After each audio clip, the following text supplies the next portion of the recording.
Asger, hvorfor er du intrigant? Fordi jeg har tænkt mig at mobbe dig Iljen nu. Ha. Du er dum, fordi du elsker tøjsærhus. Du stinker. Hvad er det er det.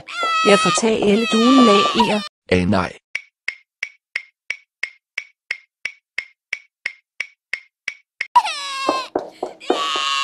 Asger.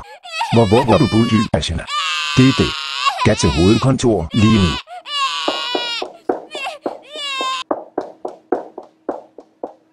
Så Asger, hvorfor er du her? Jeg mobbede Asjena. Asger. Du kno om opning af barlighed. Det er det. Du er bortvist i 20 dage. Gad hjem nu.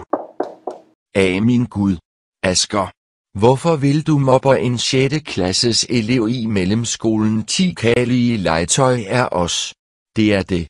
Gad til dit værelse, ung mand. Du har jordforbindelse. Men far. Mobning er sjovt. Nej, vent. Ha. Han fortjener at blive jordet. Vi ved ikke. Han bliver en bollet hat.